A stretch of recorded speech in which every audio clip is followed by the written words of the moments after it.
ওয়ালাইকুম সবাইকে। আমি নাহিদুল আরাফাত। আপনাদের সবাইকে স্বাগতম জানাচ্ছি আরো একটি নতুন ভিডিওতে।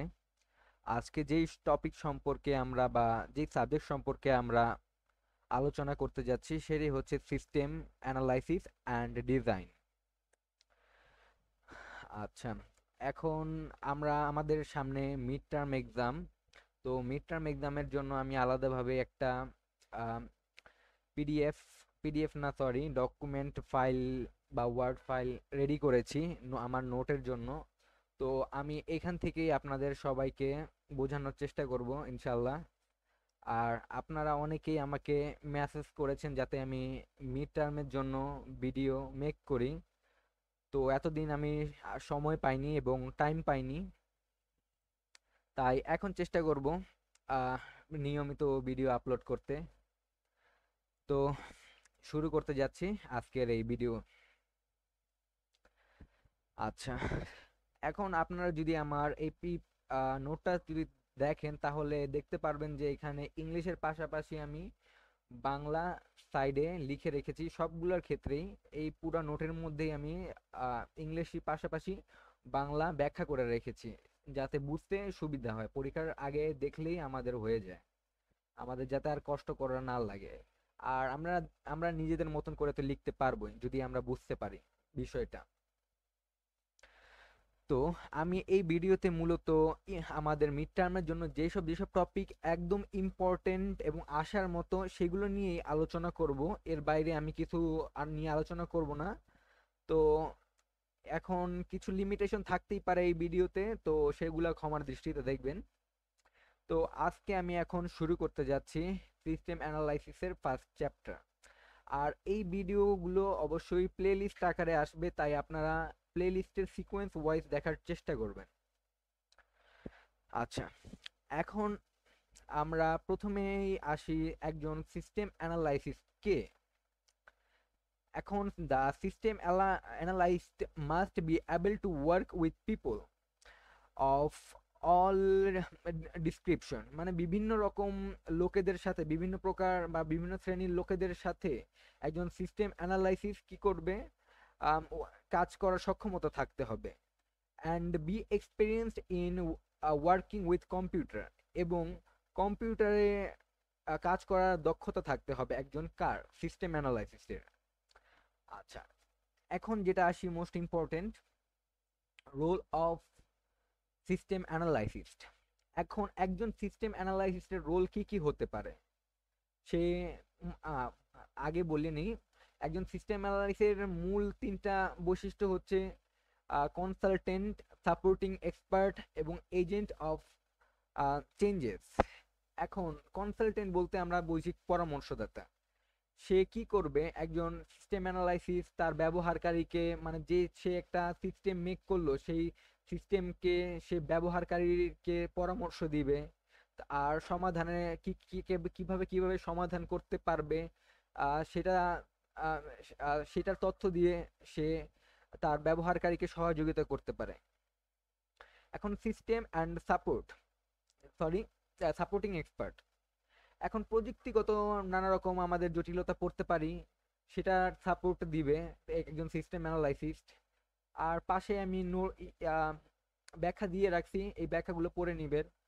আর এজেন্ট অফ চেঞ্জেস, এখন একটা নতুন সিস্টেমের মধ্যে কি কি রকমের পরিবর্তন ঘটবে এবং কি কি রকম পরিবর্তন ঘটতে পারে, এবং পরিবর্তনগুলো সমর্থন হিসেবে কাজ করবে কিনা, এরকম নানা রকমের সে আর ভবিষ্যতে কোনো চেঞ্জেস আসতে আসতে পারে কিনা সেগুলোরও দায়িত্ব পালন করবে একজন সিস্টেম অ্যানালাইসিস্ট।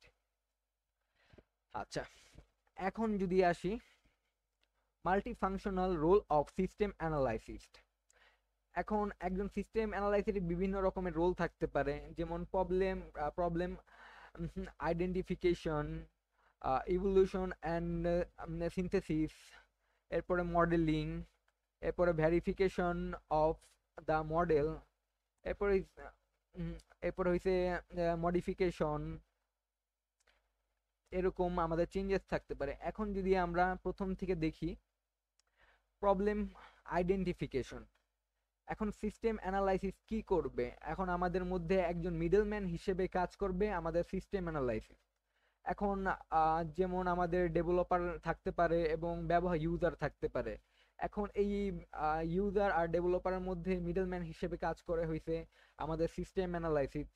সে সিস্টেম বিশ্লেষণ করে এবং ডেভেলপমেন্ট টিম এর মধ্যেও সংযোগ স্থাপন করে এবং সমস্যাটি সে নিজে বুঝেন এবং তার ইউজারকেও বোঝান যদি তা ইউজারের কোনো সমস্যা হয়ে থাকে। আর ইভলিউশন অ্যান্ড সিনথেসিস বলতে আমাদের বুঝায় হইছে মানে এখানে আমাদের বিভিন্ন সমাধানের খরচ, সময় এবং প্রযুক্তি অনুযায়ী মূল্যায়ন করে।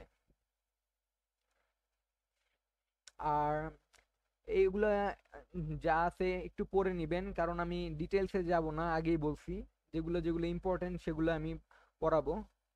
আর মডেলিং, সে একটি মনে করেন প্রজেক্ট আমরা রেডি মেক করলাম, এখন প্রজেক্টটিতে কি কি থাকবে কি কি থাকবে না তার একটা মডেল তৈরি করে বা একটা প্রোটোটাইপ তৈরি করে। তা যেটা হচ্ছে ব্যবহারকারী যদি দেখে তাহলে তার অনেক সুবিধা হবে, ব্যবহারকারী সঠিক একটা ইনফরমেশন পাবে কিভাবে তার এক সফটওয়্যারটি মানে কি কি ফিচার থাকবে, কিভাবে কাজ করবে বা সিস্টেমটি কিভাবে কাজ করবে, সে একটা সঠিক একটা তথ্য পায় এই মডেলিং এর মাধ্যমে। আর ভেরিফিকেশন অফ মডেল, এখন বিশ্লেষক মডেলের জন্য খরচ এবং সময় যাচাই করেন এবং পরীক্ষার ফলাফল ডেভেলপমেন্ট টিমের কাছে পাঠান। মানে মডেলটা কি, মডেলটা একবার ভেরিফিকেশন করে এবং কি কি খরচ লাগতে পারে বা না লাগতে পারে, আর কি কি মানে নিরীক্ষণ করে দেখে জিনিসটাকে। এবং যদি তার কাছে মনে হয় যে এই প্রজেক্টটা করা উচিত, সে তাহলে হইছে সে সেগুলাকে ভেরিফিকেশন করে তার ডেভেলপমেন্ট টিমের কাছে পাঠায় যাতে করে ইমপ্লিমেন্ট করতে পারে। এরপর হইছে মডিফিকেশন। এখন একটা সিস্টেমের মধ্যে কি কি আমরা বানাই, না আগে বলে নিয়ে, একটা সিস্টেমকে যদি আমরা মানে বানাই বা একটা সফটওয়্যার বানাই, আমাদের সেখানে বিভিন্ন রকমের মডিফিকেশন দরকার। এখন ইউজারের ব্যবহারকারী কি কি একটা সফটওয়্যার বা একটা সিস্টেমের মধ্যে কি কি ব্যবহারকারীর প্রয়োজন কি কি প্রয়োজন না, সেই অনুযায়ী আমরা এটাকে আবার মডিফাই করি এবং তা আবার ব্যবহারকারীর কাছে পাঠাই। সেটাই মূলত মডিফিকেশনের কাজ। এবং ব্যবহারকারী যদি কোনো কিছু মডিফিকেশন করতে অনুরোধ করে, সেটাকে আমরা মূল্যায়ন করে তার সংশোধন করে দিই।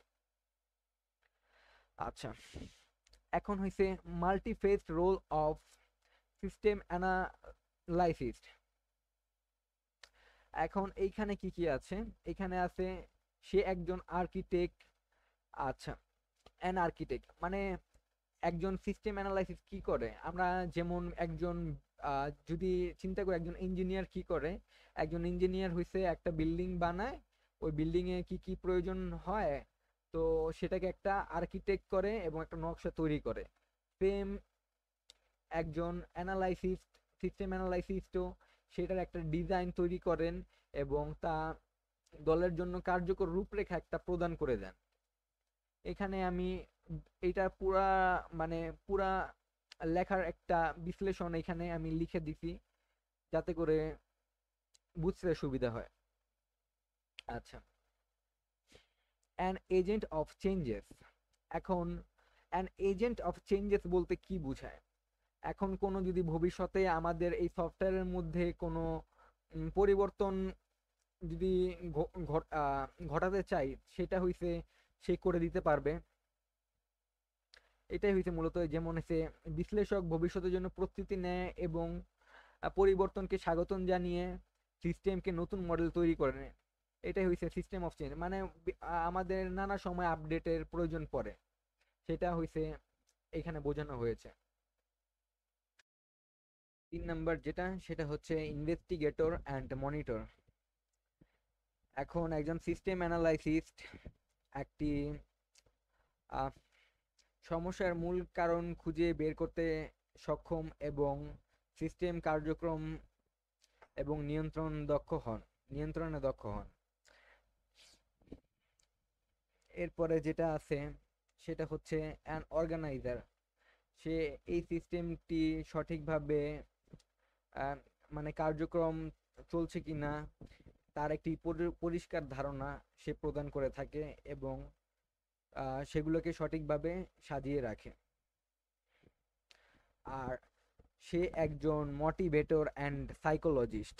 এখন মোটিভেটর বলতে কি বোঝানো হয়েছে? সে একজন মানুষকে বা একজন ডেভেলপারকে বা একজন ইউজারকে যেই সিস্টেমটি রয়েছে সেই সিস্টেমটি সম্পর্কে মোটিভেট করে এবং তাকে মেন্টালি সাপোর্ট করেন। এখন যদি আমরা ধরি আমাদের ইউনিভার্সিটিতে সাইকোলজিস্ট নিয়োগ পেয়েছে, আপনাদের মনে যদি কোনো ব্যথা থাকে তাহলে তার সঙ্গে আলোচনা করতে পারেন। তো সেরকমই একজন সিস্টেম অ্যানালাইসিস্টের কাজ। সে তার ডেভেলপারকে অথবা আর যেই সিস্টেমের সাথে এই ডেভেলপমেন্টের সাথে যারা যারা জড়িত রয়েছে তাদেরকে সবসময় মোটিভেট করে।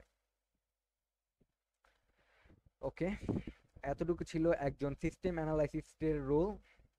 তো এরপরে আমরা যেটা পড়বো সেটা হচ্ছে এসডিএলসি।